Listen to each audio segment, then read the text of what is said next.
10. Forbidden Individual Curse Tag.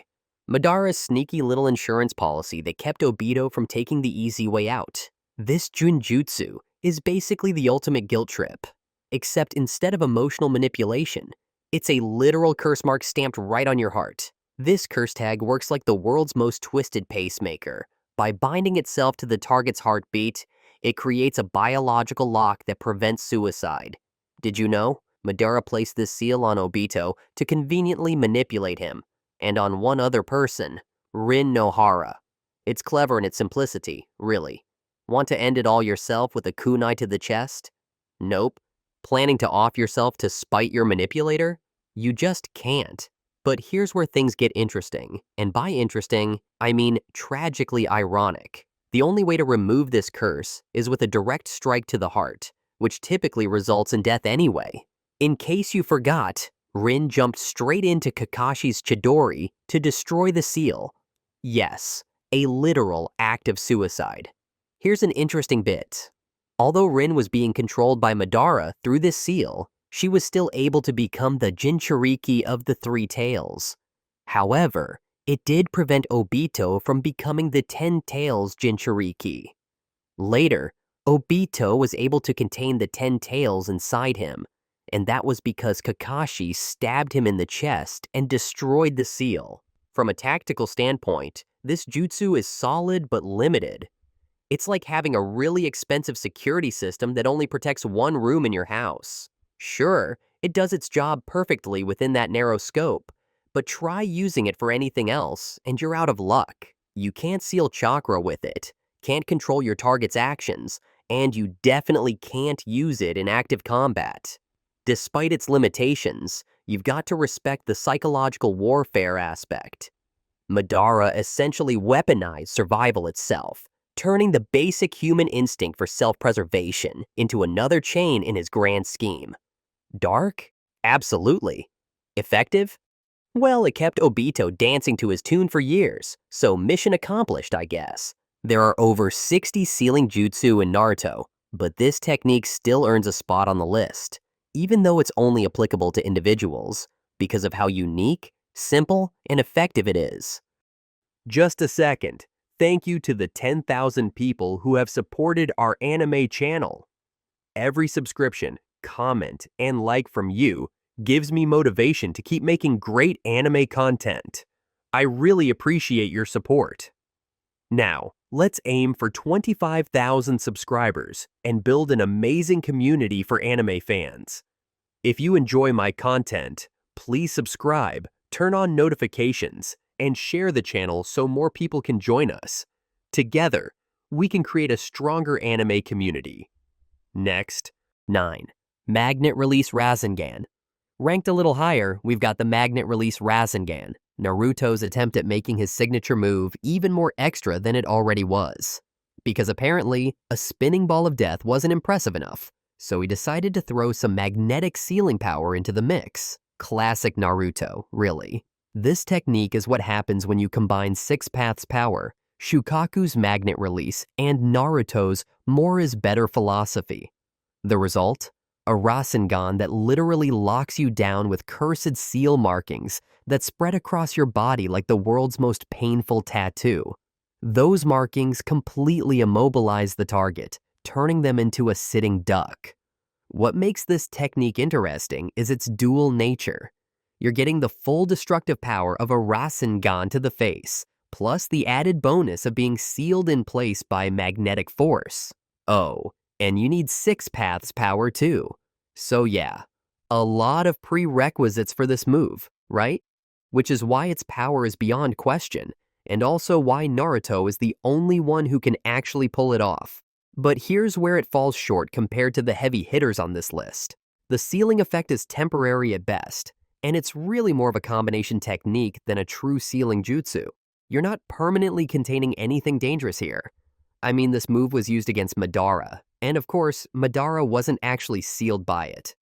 So yeah, Naruto was basically just buying some time in that fight. It didn't really have any massive, game-changing impact on the battle. Still, you've got to appreciate the creativity. Naruto took his most reliable technique and gave it a sealing twist using Tailed Beast power. It's not going to stop any world-ending threats, but for regular opponents, getting hit by this thing is basically game over. It's Naruto saying sit down and stay down in the most Naruto way possible. 8. Outer Path Chains. Now here's a jutsu that doesn't get nearly enough credit in sealing discussions. Outer Path Chains might not have the flashy reputation of some other techniques, but when you're talking about controlling tailed beasts, the most chaotic forces in the ninja world, this is your go-to move. What makes these chains special isn't just their binding power, though that's impressive enough. Obito could manifest them through black receivers, creating a network that basically turned Jinchuriki into his personal puppets. The chains don't just restrain, they suppress tailed beast chakra, causing excruciating pain to anyone caught in them. When Naruto got trapped inside the Four Tails' mouth, Obito nearly dragged the entire beast inside his own body using these chains alone. But here's where it gets really interesting. The demonic statue version. When Madara regained his Rinnegan, he upgraded this technique dramatically. Those dragon-headed chains that burst from the statue's mouth, they didn't just bind all 9 tailed beasts simultaneously. They straight up extracted them from their Jinchuriki like some kind of supernatural vacuum cleaner. Way stronger than the versions used by Nagato and Obito, right? Honestly, any technique used by Madara tends to be on a whole different level compared to when someone else uses it. The strategic impact can't be overstated.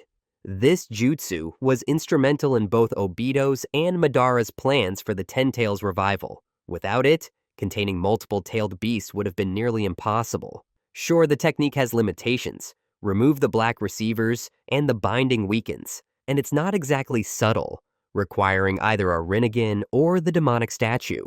But when ranking sealing jutsu, you have to respect a technique that can handle the most powerful chakra entities in existence. Outer Path Chains earns its spot not through complexity, but through sheer practical effectiveness. 7. Sage Art, Gate of the Great God. When people talk about Hashirama's most intimidating techniques, they usually mention his wood release or massive Buddha statue. But honestly, he's got some ridiculously powerful sealing jutsu too. Picture this.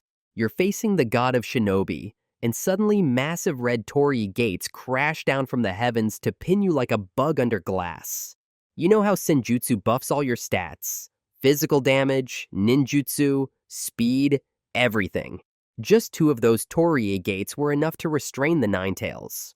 So what happens when it's Hashirama's version? The gates are imbued with natural energy that doesn't just immobilize your body, but completely crushes your will to resist. When Hashirama used this against the Ten Tails, even that cosmic-level threat became as docile as a house cat. All of the Ten Tails' limbs were restrained. The technical versatility is impressive too. Hashirama can customize everything. 10 smaller gates for multiple targets, or 1 massive gate specifically designed to pin someone's head. The size automatically adjusts to whatever he's trying to seal. It's like having a perfect cage that reshapes itself for any prisoner. Here's what makes this jutsu climb the rankings. It completely neutralized the Ten Tails during the Fourth Great Ninja War. Sure, against powerhouses like Madara, or anyone with even a drop of Six Paths chakra, this technique won't be enough to fully seal them. But those guys aren't exactly normal humans. Six Paths chakra is the ultimate buff after all.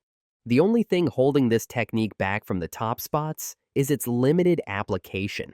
It's primarily a brute force containment method rather than a versatile sealing system, and Hashirama is the only one who can use it. But when you need something locked down absolutely, Hashirama's divine gates deliver with Old Testament authority. 6. 4 Red Yang Formation. Let's talk about a big fat nope in the ninja world.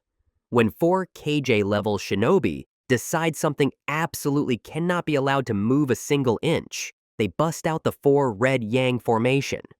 This is the exact technique the 4 previous Hokage used to trap the Ten Tails inside a sealed-off space. Right before Hashirama's giant torii gates came crashing down from the sky to lock it in place. The raw defensive capability here is honestly ridiculous. We're talking about a barrier that tanked a direct-tailed beast ball from the Ten Tails. You know, the kind of attack that casually deletes mountains, and it didn't even crack. Instead, it just stretched like bubble wrap and snapped right back into place. That's some physics-defying stubbornness right there. What makes this technique climb the rankings isn't just its durability. Yeah, the durability is straight up insane. It's also the tactical flexibility. Need to let your allies in? Open a doorway. Want to reposition the barrier? It's malleable enough to adjust on the fly. During the Fourth Great Ninja War, this jutsu basically created a controlled battlefield, so the allied shinobi forces could take on the Ten Tails without worrying about leveling entire countries by accident. Now, the downside? It's basically the ultimate team-building exercise from hell. You need 4 cage-level shinobi in perfect sync. Yeah, just hearing that already sounds like a logistical nightmare.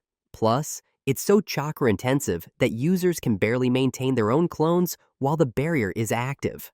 In other words, the jutsu limits your own capabilities too. But here's the thing. When you absolutely, positively need to contain a world-ending threat overnight, nothing else comes close. This barrier didn't just hold the Ten Tails. It gave the entire Shinobi Alliance a fighting chance. That's the kind of strategic impact that earns serious respect in any ranking. 5. Grand Sand Mausoleum Seal. Gaara's Grand Sand Mausoleum Seal proves that not all sealing jutsu need to be mystical or require ancient bloodlines.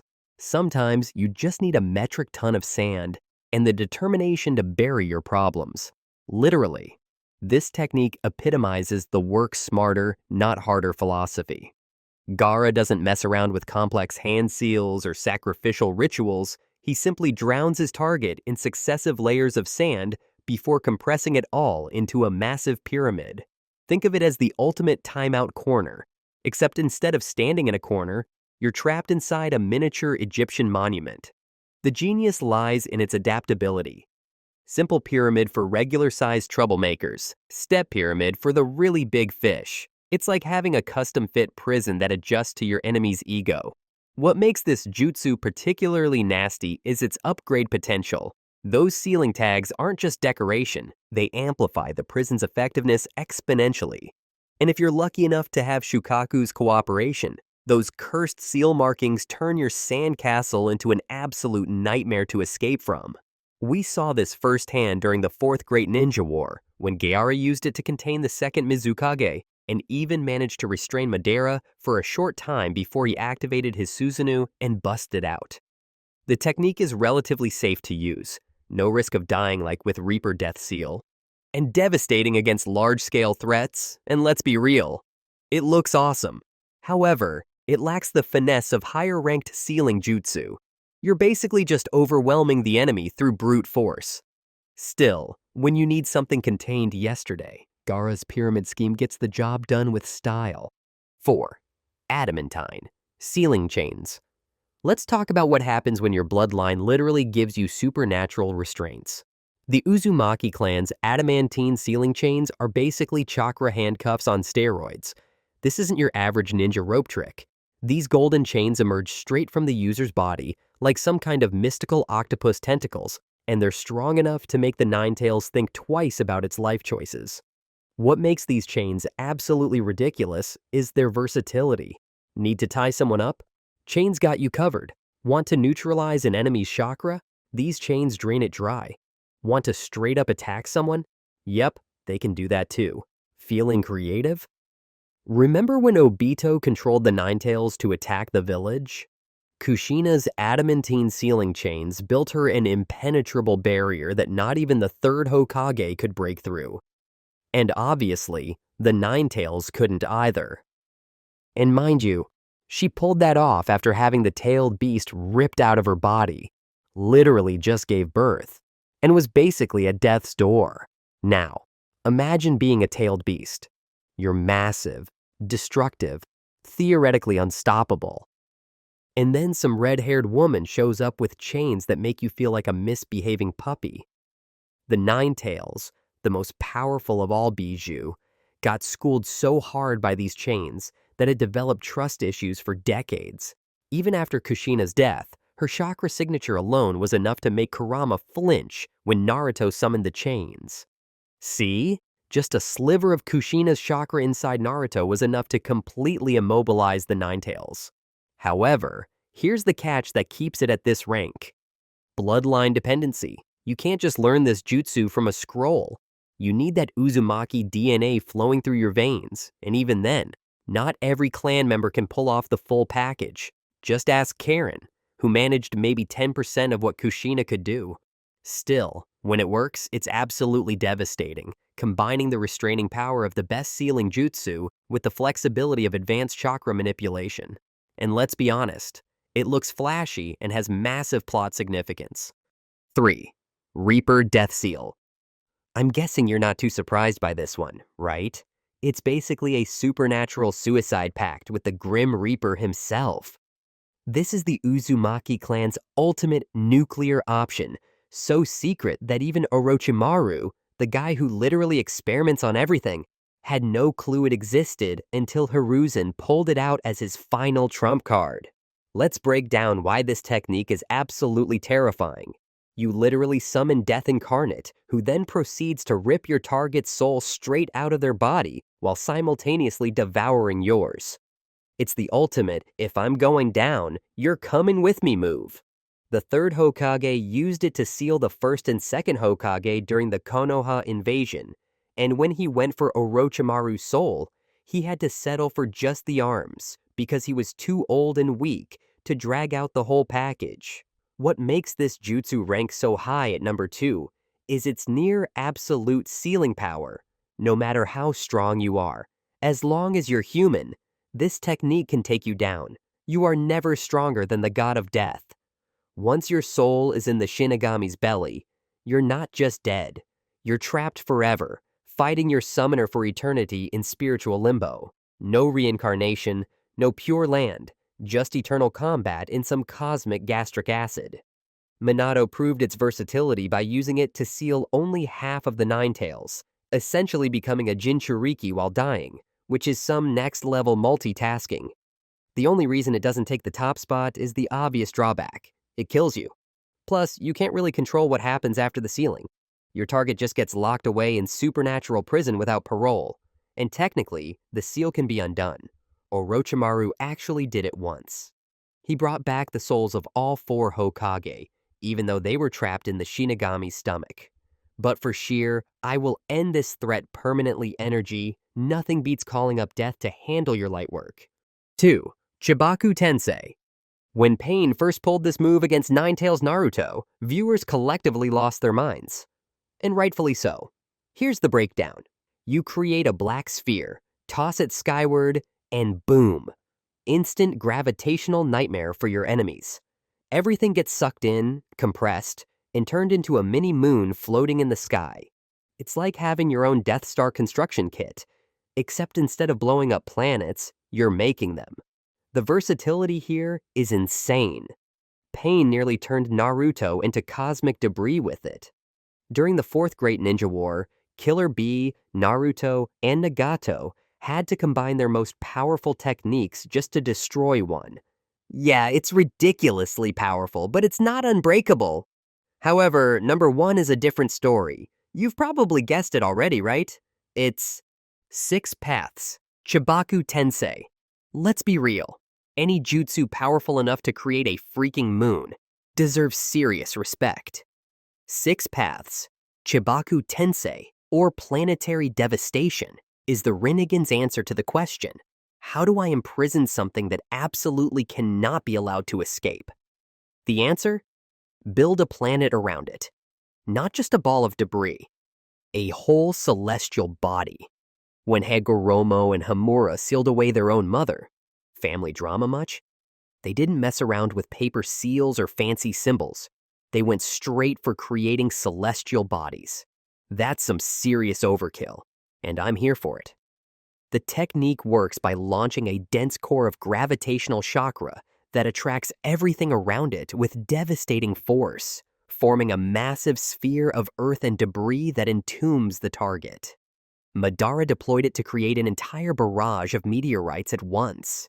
Sasuke and Naruto once again formed a literal moon to seal Kaguya, and Sasuke used it to trap all the tailed beasts at the same time. Absolutely insane, right? What makes Chibaku Tensei truly impressive isn't just the spectacle, though watching mountains get ripped apart to form a miniature planet is admittedly badass, but its versatility. Need to capture a rampaging Jinchuriki? Planetary devastation. Want to seal a literal goddess? Planetary devastation. Feel like rearranging the landscape just to flex on your enemies? Oh, why not? Its weakness? The chakra cost for this jutsu is astronomical. However, with 6 paths, Chibaku Tensei, there are 0 openings for escape. Sure, every jutsu has a weakness, but this one is too grand, too powerful, and too historically significant. It's not just a technique, it's a cosmic prison. It has to be ranked number 1. Alright, that's it for today. Thanks for watching, and we'll see you next time.